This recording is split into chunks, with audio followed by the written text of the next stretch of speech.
Assalamualaikum warahmatullahi wabarakatuh. Perkenalkan, nama saya Muhammad Rian Dani Saragi, NPM 1911-0218. Saya semester 5 manajemen. Di sini menurut saya aspek yang paling tepat untuk perusahaan yang akan saya bangun yaitu di bidang produksi makanan. Saya memilih aspek teknis dan operasional. Aspek teknis adalah untuk menilai kesiapan perusahaan dalam menjalankan usahanya, terutama dalam hal penentuan lokasi, luas produksi, tata letak atau layout, penyusunan peralatan pabrik dan proses produksinya termasuk pemilihan teknologi. Faktor-faktor dalam aspek teknis atau operasional: pemilihan produk, barang atau jasa, perencanaan produksi, perencanaan kualitas, penentuan lokasi usaha, luas produksi, tata letak atau layout, pemilihan teknologi ekonomi, order quantity atau EQQ, pemilihan produk barang atau jasa agar produk barang atau jasa yang diproduksi akan memenuhi kebutuhan konsumen. Biasanya didahului dengan suatu kegiatan penelitian pasar dan pemasaran. Perencanaan produksi. Perencanaan produksi merupakan langkah awal dari proses produksi yang penentuan langkah-langkah kegiatan selanjutnya maupun tingkat keberlanjutan pengembangan usaha.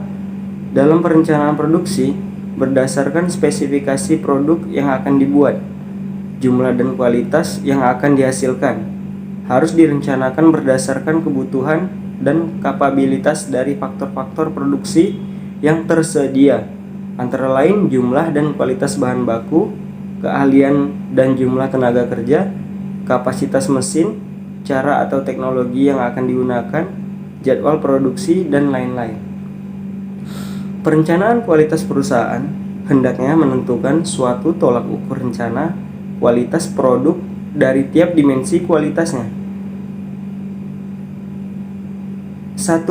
Produk barang. Dimensi kualitas barang dapat dilakukan melalui performance, karakteristik utama yang dipertimbangkan pelanggan dalam membeli barang tersebut. Features, fungsi dasar berkaitan dengan pilihan-pilihan produk dan pengembangan. Reliability, kemungkinan suatu barang berhasil menjalankan fungsinya setiap kali digunakan. Conformance, tingkat kesesuaian terhadap spesifikasi yang telah ditetapkan sebelumnya berdasarkan keinginan pelanggan. Durability, umur ekonomis berupa ukuran daya tahan atau masa pakai barang. Serviceability, kecepatan, kompetensi, kemudahan, dan akurasi dalam memberikan layanan untuk perbaikan barang. Estetik, nilai-nilai estetika yang berkaitan dengan pertimbangan pribadi dan refleksi dari preferensi individual. Fit and finish, perasaan pelanggan mengenai keberadaan produk tersebut sebagai produk yang berkualitas. Penentuan lokasi usaha. Pertimbangan dalam menentukan letak suatu lokasi adalah sebagai berikut: jenis usaha yang dijalankan, dekat pasar atau konsumen, kedekatan dengan bahan mentah dan supplier, tenaga kerja, fasilitas dan biaya transportasi, sumber daya alam lainnya, dekat dengan pusat pemerintahan dan lembaga keuangan, kemudahan melakukan ekspansi, kondisi adat istiadat atau budaya atau sikap masyarakat setempat, hukum yang berlaku di wilayah setempat. Luas produksi secara umum. Luas produksi ekonomis ditentukan oleh kecenderungan permintaan yang akan datang, kemungkinan pengadaan bahan baku, bahan pembantu, tenaga kerja, dan lain-lain. Tersedianya teknologi, mesin, dan peralatan di pasar, daur hidup produk dan produk substitusi dari produk tersebut untuk menentukan jumlah produksi yang menghasilkan keuntungan yang maksimal dapat dilakukan dengan salah satu pendekatan berikut: pendekatan konsep marginal cost dan marginal revenue, pendekatan break-even point, metode linear programming, tata letak atau layout, produk barang atau tata letak kantor. Selain pabrik, perusahaan manufaktur juga memiliki kantor. Terletak kantor hendaknya disesuaikan besar atau kecilnya investasi.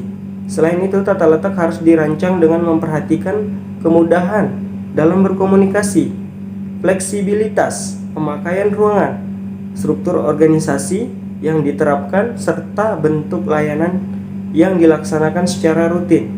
Tata letak gudang sebagai tempat penyimpanan bahan baku maupun bahan jadi. Hendaknya juga diatur layoutnya. Hal-hal utama yang perlu dicermati dalam penyusunan tata letak gudang antara lain besar atau kecilnya nilai investasi, bahwa tata letak gudang fleksibel untuk memudahkan aktivitas bongkar muat barang. Juga harus fleksibel untuk memudahkan pengaturan kembali jika jumlah barang yang disimpan berkurang atau bertambah. Tata letak pabrik, pemilihan teknologi penggunaan cara atau metode berproduksi yang tepat akan mengakibatkan proses produksi berjalan secara efisien dan dengan produktivitas yang tinggi. Hal ini karena pilihan cara produksi melibatkan pertimbangan-pertimbangan teknologi yang akan digunakan, manual atau semi otomatis atau otomatis, keahlian tenaga kerja, tata letak mesin dan peralatan, waktu dan jadwal kerja yang semuanya pada akhirnya tergantung pada dana yang tersedia. Yang menjadi perhatian dalam hal ini adalah seberapa jauh derajat mekanisasi yang diinginkan dan manfaat ekonomi yang dikerjakan. Perlu diperhatikan dalam pemilihan teknologi, ketepatan teknologi dengan bahan bakunya, keberhasilan teknologi di tempat lain, pertimbangan teknologi lanjutan, besarnya biaya investasi dan biaya pemeliharaan, kemampuan tenaga kerja dan kemungkinan pengembangannya, pertimbangannya pemerintah dalam hal tenaga kerja, dan pertimbangan lainnya. Economic Order Quantity atau EOQ. Untuk jenis usaha tertentu, permasalahan persediaan sangat penting untuk dipertimbangkan dan dianalisis. EOQ merupakan jumlah pembelian bahan mentah pada setiap kali pesan dengan biaya yang paling rendah. Hal yang berkaitan dengan EOQ yaitu masalah klasifikasi biaya. Secara umum, klasifikasi biaya yang akan dilakukan adalah sebagai berikut: biaya angkut atau penyimpanan atau carrying, cost biaya pemesanan atau ordering, cost biaya total atau cost. Demikian presentasi dari saya, lebih dan kurangnya mohon maaf. Wabillahi taufik walhidayah. Wassalamualaikum warahmatullahi wabarakatuh.